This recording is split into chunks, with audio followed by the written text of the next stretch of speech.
Let's jump into Module 7, choosing a property manager.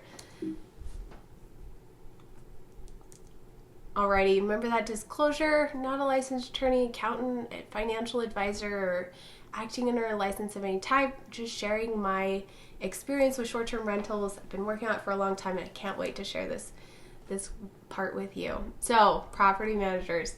These are a handful of different property managers. There's lots of different property management companies and offerings out there. Some just support you as you're doing it yourself. Some are more full service. They really have every product imaginable out there. These are some that I have worked with personally. And again, at the end of working with most of these and researching and going through and having contracts with some of these, we did choose to start our own because of what we were able to do. But always do your own research. Do what is best for you, and I will always encourage you to do that. These are things that were important to us as far as choosing and selecting a property management company, and in the end we ended up building our company off of these principles. So I'm going to zip through some of these. Dynamic pricing, we talked about it in an earlier module, but it's pricing like an airline based on demand and supply.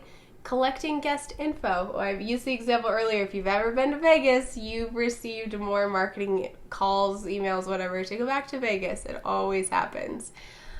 Charging guests for broken and missing items. This is something that hotels do really well, and short-term rentals has been a little bit slower to pick up on these things. Through most platforms and private bookings, you are able to charge guests for any damage, additional services that happen during their stay, but a lot of people don't know how, and we're going to go over that in one of the last modules of this class. But you want a property manager who's doing that, because if your towels are stained or a couch is ripped or something like that, you want to make the guests pay for it. You don't want to just take it all. That's not what it's about. Local partnerships are fantastic. Huge marketing draw. If you stayed somewhere and upon entry there was a nice little card with discounts to local restaurants and suggestions and a guidebook, that will improve stays, and we've seen statistically that it does. Local partnerships and marketing for corporate stays, screening your guests. Everyone has a friend who's had a party at their Airbnb. Mm-hmm. Yeah, and you don't want that. Or maybe you do. I don't know. That could be a market. I'm not familiar with that market. I don't want that market. Party house. Who knows? Could be profitable, but not my thing. Guest screening. What are those subtle cues that make sure that you will have fantastic guests at your unit every time? Listing SEO. If you can pull up your city and you list in the top 5, you're going to get booked more often at a higher price every time. It's just like on Google. If you Google anything, if you are in the top few slots, and SEO is huge, really, in this marketplace, and we have a whole module on listing SEO. SEO meaning search engine optimization. Search engine optimization, which basically means, the simple explanation I have for that is, if you Google something, the order in which it shows you the results. You don't want to be on page 295. You want to be in slot 1 through 5. Page 1. Yeah, slot 1. How desperate do you have to be to click to page 2? Right. We do not want to be there. Responsive. You want to be able to have a conversation with your property manager. You want good pricing that's going to make you good money. Multiple platforms. You want to be able to host guests that are going to pay your price, have a great experience, not damage your property. Managing properties of all sizes. This is a very much, if you're looking to do a smaller place, like a 2-bedroom, 1-bedroom, even 3-bedroom place, a lot of property managers are more traditional in the sense that they only do big houses. And that's an older market, as in it has been around longer. VRBO, renting a big ski chalet, that's been around 20 years. You can go rent a house, a vacation house, for a long time.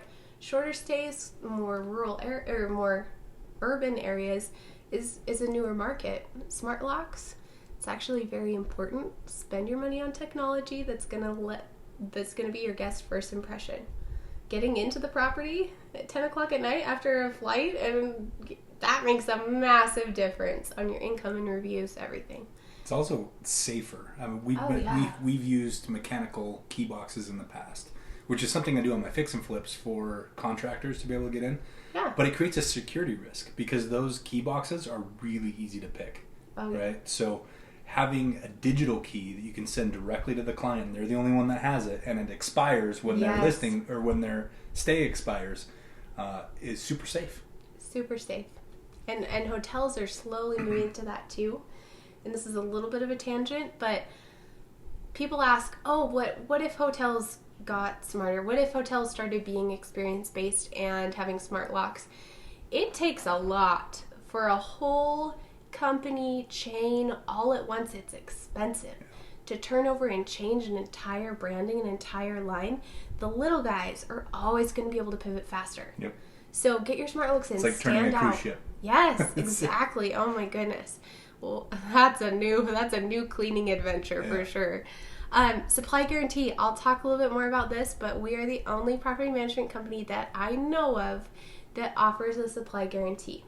Essentially, if we have design services, if we set up your unit, your towels, your sheets, if the guest stains them, if they walk out with them, we pay to replace them. I got to tell you that you're the only manager, air cash flow type manager that I have seen or worked with that offers that. Yeah. And that was a huge decision for us when we first met you before we had, a relationship. Yeah. That was one of the biggest reasons that we decided to start moving stuff towards you is that you offer that supply guarantee. That's awesome. Yeah. So it's important for the students to know those types of management companies are out there. Home Havens does that. But if you're looking at, wanting to compare apples to apples, we talked about, rates that property managers charge before. That's something that's huge. And for a very competitive property management rate, having the additional peace of mind of knowing that if something happens to one of the things that I've already paid for in a property, that the manager is going to replace it. That's huge. Well, and a lot of it too comes down to the timing of it, which becomes a hassle for a lot of people. If you have a check out at 10 a.m. and you have, some stains on sheets and things like that, and you should always have multiples so you'll be able to survive the next day. But within a night or 2 days, you need replacements. You don't want to be taking that call if you're on vacation trying to get on Amazon and order sheets and get them. Right. No way. Yeah. You can't. It becomes impossible at a certain point too. So yes, the financial, but also the time constraints. Yeah. Things like that make it incredibly valuable too. And again, we're the only ones in the market that offer it that I know of. As investors, we want to try to make this as passive as possible. Yes. And the more our managers can manage for us, yes, the more passive it becomes. Yeah. The more that's put back on our plate as the investors, the less passive it becomes. And Aces the more of a in their job places. it is. I know Aces in their places. Stupid ton about sheets. If you want great sheets for cheap, then get on our supply list because it's great. Monthly reports, you want visibility. Yep. What is my property doing? What does the calendar look like? Nobody wants to be in a position where they're like, hey, I'm not sure what I'm getting paid this month. You can log in anytime. We send you monthly reports. We send you the wins. If you get annoyed with that, you can tell us what you don't want to see. We are there to be transparent. I love it. Ask the questions. These are questions you should ask to your property manager. Are you licensed and insured as a company? There are a lot of entrepreneurs out there who are breaking into this space, and I love that. I don't look at them as competition. I love that because the more we can grow this market in this space, the better all of us will do. It's that abundance mindset that Mitch has mentioned so many times. Are you licensed and insured in a company though? However, it depends. If you want to grow in a very sustainable manner and you want your properties protected, you need to go with a licensed and insured company. Licensing depends. It varies widely on the city, state you're in, what licensing is required. So talk to a professional in that field about that. Insurance, you can request a copy of any of your property management's insurance policies, and you should. Do you have a management contract? You need to see that. You need to have a contract in place of what they're responsible for, what you're responsible as a property owner, management company. All of those things need to be set in place to protect all parties. You need to ask how they handle cleanings. Cleanings will make or break your business. And if they are, you need to know how they're done, how they take care of that. Do they have their own cleaning company? Is it a neighbor that's cleaning, you need to know who has access to your property. You need to know how cleanings are handled. And again, I'm not saying that you need to know every single cleaner that they employ and how that works. You do want a property manager to manage, but you should be asking these questions up front before you entrust your property to somebody. How do they handle supplies? Toilet paper, paper towels, linens. There's a massive side of this business that deals around tangible product. And are you supposed to be supplying that? Do you need to buy that regularly? Are they going to let you know when you're running out? Do they handle that? Do they pay for it? Do they take it out of your monthly? How does that work? You really need to know exactly how that's going to work. It should be detailed in the contract. You should know before you start, because you don't want to have stay and accidentally not have toilet paper. You need to make sure that you understand what's going on. All of the time that as a property owner with a management company you will be spending is upfront. Upfront, it'll take some time to get to know them, to figure out the systems, and then it'll be hands off. And that's the way it should be. Do they have 24/7 guest support? Because guests need support 24/7. There's a huge market that you will miss if you are unable to answer inquiries, if you are in, well, time zones vary a little bit. For us here in Mountain Standard Time in Salt Lake, it's between about 1 and 3 a.m. And that is, I can't remember the exact hours, but our Asian customers that are coming in, that's when they're inquiring to book, because that's daytime for them. That's booking time. So if you're unable to answer inquiries during those hours, you will lose business, which might be okay. If this is your first property and you're doing it yourself and you miss an inquiry, that's okay. If your market is Asian customers and you can't answer any of them, like, that's an issue. Is it a one-man gig or is it a team? And again, I encourage small property managers, keep going, keep building. This is an amazing industry. I would suggest everyone to become a part of it. But are they ever out of town or available? Like, this is a full-time 24/7 support business for your guests and owners. And if your property manager is not going to have that availability or coverage, then it might not be a good fit. How often will you be paid? How do funds work? You need to know where the flow of money is going. Is there a special account? How are you being paid monthly, bi-monthly, as in every other month, or twice a month? That's confusing too.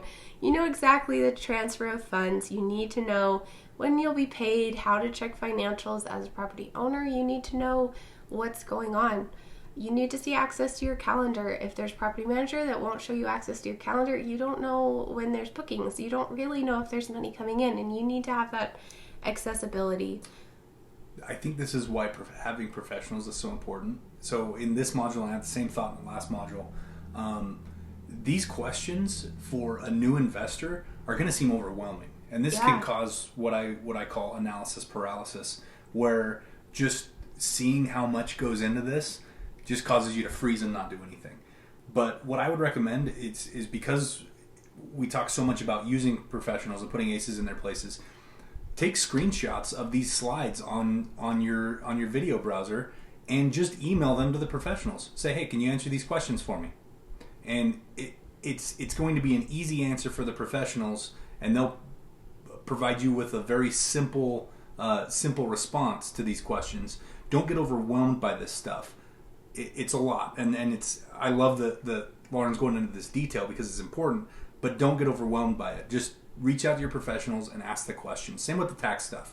You know, that's a lot of tax stuff for mostly non-tax professionals, I assume, that we're talking to. So, you know, don't get overwhelmed by it. Just ask the questions. You'll get simple answers to those questions, and then put those professionals to work to handle those things for you. And that's your qualifier. If you send these questions and you don't get simple answers, then it's a no. If you do, then it's more of a yes. Always do your research, but that's a great way to qualify. Yep. How do I book my own place? I can't tell you how many owners. They have no idea how to book their own place. They're saying, hey, I want to have a family reunion, but we ended up doing it somewhere else because, I don't know, I was making money, but I didn't know how to book it. I didn't know what weeks were available. If this is a property that you're going to use it, and you should be able to use it. Okay, that wraps up Module 7. We will see you on the other side in Module 8, and we're going to talk about some pricing tools.